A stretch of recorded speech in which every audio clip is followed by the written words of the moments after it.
Bonjour à tous, j'espère que vous allez bien. Une fois de plus, c'est le prophète Samuel Fomba. Et je suis ici avec une parole très brève pour quelqu'un, c'est une personnalité au Cameroun. Et c'est une parole que le Seigneur m'a donnée le 6 janvier 2026 à 9h40. Et depuis qu'il m'a montré cette vision, j'ai juste écrit ça dans les dossiers des prophéties qui s'adressent à des personnes, mais je n'ai pas communiqué le message depuis parce que le Seigneur ne m'avait pas donné cet ordre-là. Et en plus, j'avais même oublié qu'il y avait cette vision, mais il y a de cela quelques jours, je crois, il y a de cela 2 jours, j'étais en train de regarder les dossiers, les prophéties et tout, et je suis tombé sur ce message, et le Seigneur a mis dans mon cœur de le déclarer maintenant, car c'est un message très clé pour ce moment. Et le message que le Seigneur m'a donné, c'est pour le monsieur qui s'appelle Samuel Eto'o-Fils. C'est lui qui est présentement le président de la FECAFOOT. Et dans cette vision, j'ai vu une proposition qui lui a été faite pour intégrer le gouvernement. Donc voici un gouvernement qu'on mettait en place et j'ai vu le poste de ministre être accordé à ce monsieur Samuel Eto'o-Fils. Donc c'était encore une proposition. On lui disait, on pense à faire de toi un ministre de tel domaine au Cameroun. Et cette proposition, je l'ai vue être faite par un monsieur qui est présentement dans le gouvernement, très haut placé, de qui Samuel Eto'o est très proche. Et ce monsieur est celui qui est venu avec la proposition. Jusque dans cette vision, lorsque j'ai vu cette proposition être faite, en dessous, il y avait quelque chose pour la destruction de Samuel Eto'o.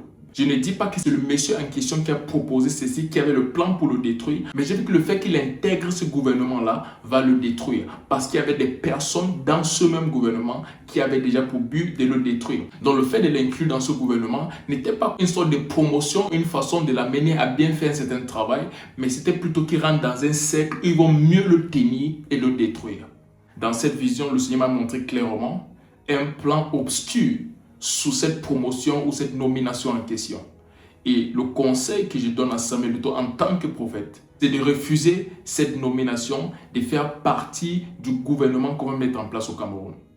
Que Samuel Eto'o-Fils refuse cette nomination.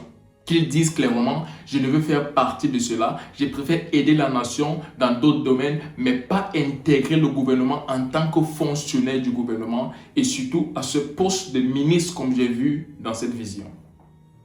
Parce que cela viendra avec beaucoup de problèmes à un niveau personnel et même globalement. C'est un piège, je répète, c'est un piège. Donc ça c'est un conseil pour M. Samuel Eto'o-Fils, qui est l'actuel président de la FECAFOOT. Il y aura une proposition pour une nomination à un poste ministériel dans le gouvernement qu'on va établir et le conseil de Dieu pour Samuel Eto'o, c'est non. Pour le bien de votre propre vie et les projets que le Seigneur a pour vous, dites non à cette proposition de nomination. Ce n'est pas dans le plan de Dieu pour vous. Cela va vous coûter votre destinée et même votre vie. Je répète, cela vous coûtera votre destinée et même votre vie. Voilà le conseil que j'ai pour ce monsieur.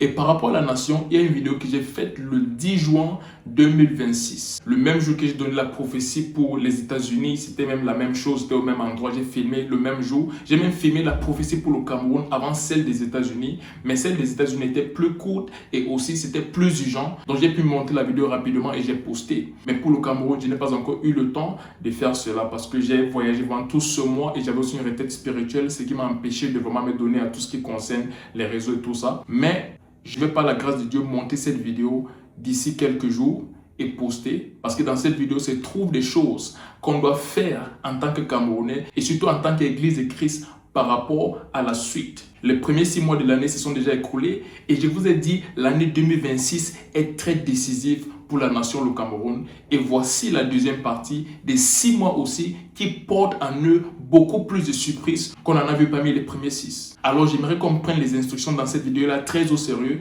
afin de mettre en place, surtout spirituellement, cette stratégie pour que la transition se passe bien au Cameroun. Parce que dans cette vidéo, j'ai parlé de certaines choses qui d'ailleurs ne sont pas si nouvelles pour des personnes qui suivent mes vidéos depuis des années. En ce moment, je parle beaucoup plus de signes et je donne beaucoup plus de détails, mais la plupart de ces choses ont déjà été dites par le passé si vous suivez les prophéties que je donne. Donc, ceci, je vais faire en sorte que avant la fin de cette semaine, cette vidéo soit déjà en ligne afin qu'on puisse commencer à prier et mettre en place les autres choses qu'il faut pour notre nation. La transition, elle est très proche. Il y a beaucoup de choses qui sont déjà en train de se faire et nous devons nous positionner surtout en tant qu'Église afin que les choses se passent dans cette nation selon la volonté de Dieu. Par la grâce de Dieu, dans cette vidéo-là, j'ai parlé en anglais et en français, ce qui veut dire ceux qui comprennent l'anglais et le français vont pouvoir écouter et puis faire ce que le Seigneur attend de nous en tant que citoyens et surtout en tant qu'Église. Que Dieu vous bénisse. C'était le prophète Samuel Fonban. Shalom.